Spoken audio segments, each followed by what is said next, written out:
So guys to en route to Kedarnath. अभी हम सुबह के 3 बज रहे हैं। हम 11 साढ़े 11 बजे के आसपास निकले थे, तो अभी हम सही रूट पे चल रहे हैं। अभी हमने ऑलमोस्ट 100+ किलोमीटर्स कर दिए हैं और यहाँ पर हम थोड़ा सा 2 मिनट के ब्रेक के लिए रुके थे। तो यहाँ से जो हरिद्वार है वो है अराउंड 90 किलोमीटर्स। तो हमारी कोशिश यही रहेगी कि हम स्लो चल के 6 बजे तक हम ऋषिकेश पहुँच जाएँ, ताकि जो पहाड़ों का रास्ता है वो दिन में कवर कर लें। तो सीधा आपसे बीच बीच में मिलते रहेंगे। और ये जो ब्लॉग है ये बेसिकली हम इसमें कंप्लीट कवर करेंगे। जो आपका जो हम बेसिकली जो फरीदाबाद से चले हैं वहाँ से जो हमारा केदारनाथ के लिए जो रूट है वो हम एक ही दिन में फुल कंप्लीट करेंगे। तो चलिए मिलते हैं आगे।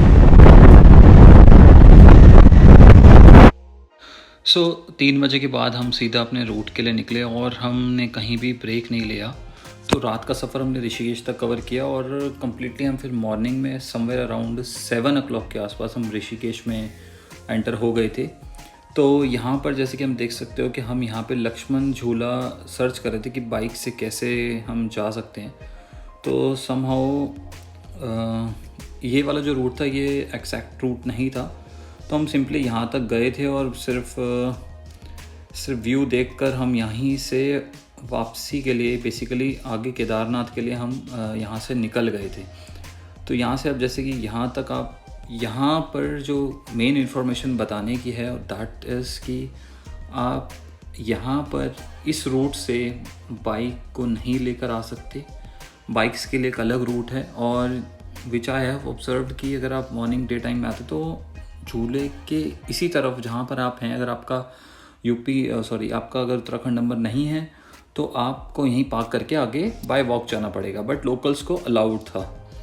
तो फिर हम इन रूट आगे निकल गए थे। ये ब्रिज है जो लेटेस्ट बना है, जो आप जब इन रूट आप जाएंगे ऋषिकेश से तो ये आपको ज़रूर मिलेगा। तो डू वॉच आउट, ये ज़रूर ये ब्रिज को आप देखना। तो जाते वक्त जब तो मॉर्निंग में ऐसा लगा कि यहाँ धुंध पड़ गई है, तो कोहरा सा लगा, बट थोड़ी आगे जाने के बाद जो मुझे ऑब्ज़र्व हुआ कि यहाँ पे कहीं पेड़ों में आग लगी हुई थी, जैसे कि आपको यहाँ दिख रहा होगा राइट साइड में।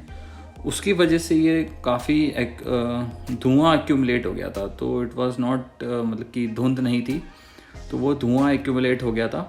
तो यहाँ से जो हमने अपनी जर्नी है वो आगे के लिए स्टार्ट करी। आगे आप व्यू को ऑब्ज़र्व कीजिए, ये व्यू कैसा है, तो फिर आगे मिलते हैं आपसे।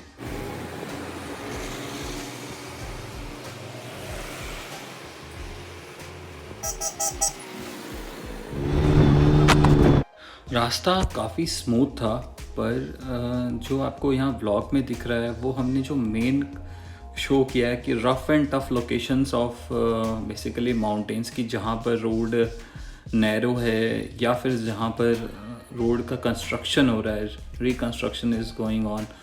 तो मतलब हमने ब्लॉग पे आपको बेसिकली रफ़ एंड टफ़ रास्ता दिखाने की कोशिश करी है, बट अगर टू बी ऑनेस्ट अगर मैं आपको बताऊँ तो काफ़ी हद रास्ता बहुत अच्छा बन चुका है।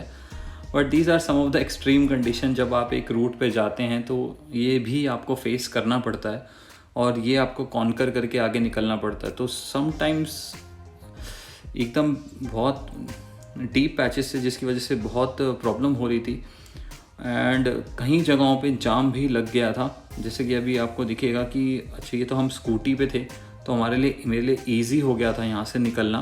बट अगर यही मैं कार पे होता तो I have to stop my car, थोड़ा पहले मुझे कार को रोकना पड़ता और सामने आती हुई गाड़ी को मुझे बेसिकली रास्ता देना पड़ता। तो these are some of the tough patches जो इन रूट मैंने फेस करे। ये पैचेस जो हैं आपको ये श्रीनगर की तरफ आप जाते हैं जब, ये तब आपको फेस करने पड़ेंगे। जैसे आप देख रहे हैं कि वो बस सामने से आ रही तो हमें बस को रास्ता देना पड़ेगा, इसलिए जो ये गाड़ी है ब्लू कलर की ये पीछे हो गई और यहाँ पे ये रूट थोड़ा सा नैरो हो गया था, बहुत ज़्यादा ही हो गया था।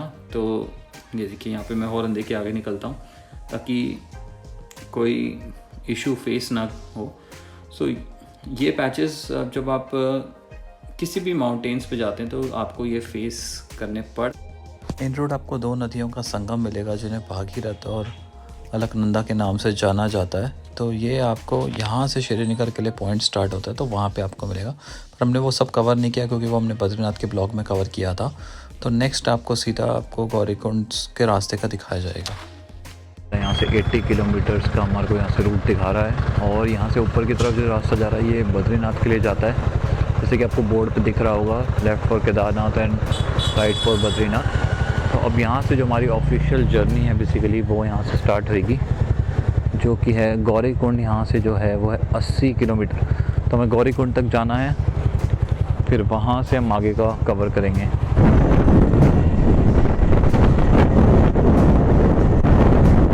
तो चलिए, अब यहाँ से हमारा जो बेसिकली गौरीकुंड के लिए जो रास्ता था वो स्टार्ट हो गया था। बेसिकली यहाँ से 80 किलोमीटर्स का हमारा रूट था। तो एक सिंपल टर्म्स में अगर मैं समझाना चाहूँ तो स्टार्टिंग में जो पैचेस थे वो बहुत ही अच्छी रोड्स थी। बेसिकली आप देख सकते हैं वाइडर रोड्स थी, और आगे भी हमें कोई इसमें प्रॉब्लम नहीं हुई। बट येस, जब आप केदारनाथ की तरफ, जब गौरीकुंड की तरफ लास्ट अगर मैं कहूँ तो लास्ट 20 to 30 किलोमीटर्स वो बहुत नैरो था, तो वहाँ पे आपको सेफली चलाने की ज़रूरत है। तो अगर मैं इस रूट को डिवाइड करता हूँ तो जो फर्स्ट 50 किलोमीटर से आपको कोई भी प्रॉब्लम फेस नहीं करनी पड़ेगी। आप जैसे कि रोड देख सकते हैं, बिल्कुल स्मूथ रोड्स थी, जो ये रोड रास्ता था वो मतलब बहुत जल्दी हम कवर कर पाए थे। हमने ये 1 आवर में ही ये ऑलमोस्ट 40 किलोमीटर हमने इसको ईज़िली कवर कर दिया था।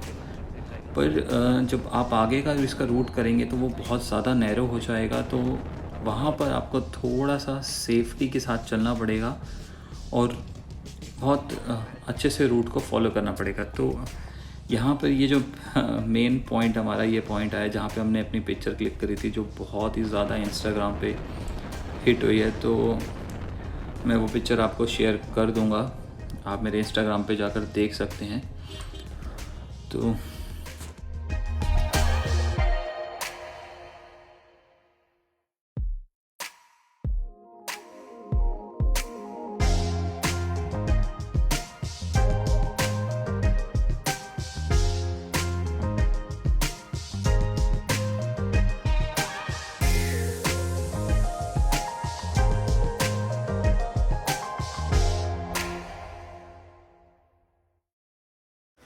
यहाँ से जो हमारी जर्नी थी वो अराउंड कह सकते हैं कि हम 30 किलोमीटर्स के आसपास की रह गई थी। तो यहाँ पर हमने एक छोटा सा ब्रेक लिया था। तो एक छोटा सा ब्रेक लेके हमने यहाँ पे एक स्मॉल स्नैक्स वगैरह, ज़्यादा देर का नहीं, सिर्फ 10 मिनट्स का ब्रेक लिया। और ये इस शॉप का नाम था न्यू शिव पैलेस। तो यहाँ पर ब्रेक लेने के बाद हम आगे नेक्स्ट डेस्टिनेशन पे गए आफ्टर 10 किलोमीटर्स। जो मैं आपको यहाँ पे एक इम्पॉर्टेंट पॉइंट बताने वाला हूँ, वो यहाँ पर एक आता है कि वहाँ पर पूरे रास्ते का कह सकते हैं कि जो पूरे रास्ते में जो सबसे बड़ा झरना आया था वो आपको देखने को मिलेगा। तो सो डोंट मिस दिस। ये बहुत ही अमेजिंग एक्सपीरियंस था। तो यहाँ पर साथ ही साथ में यहाँ पे 2-3 शॉप्स भी थी। अगर आप ब्रेकफास्ट करना चाहते हैं, लंच डिनर, तो वो भी आप यहाँ कर सकते हैं। राइट साइड में आपको दिख रहा होगा। तो ये यहाँ का एक मेन अट्रैक्शन था। ये एग्जैक्ट 20 किलोमीटर्स पहले पड़ता है। तो आप कोशिश करिएगा कि अगर डे टाइम में अपना रास्ता कवर कर सकें तो इसको ज़रूर कवर कीजिएगा। तो इसके बाद हम अपने होटल पे पहुँच गए थे, केदार पैलेस पे। फाइनली हमें 6:30 हो गया था। सो 6:30, वहाँ पे 6 o'clock के अंधेरा हो जाता है। तो somehow we managed it. So that was our amazing journey to Kedarnath temple. तो जो हमने पूरी कंप्लीट करी, अगर हम कह सकते हैं कि हमने 18 आवर्स के अराउंड हमने इसको कवर कंप्लीट कर दिया था। तो which is a 1 day journey. So thank you। अगर चैनल पे नए हैं तो please subscribe the channel, please support the channel, please comment and share your reviews. Thank you.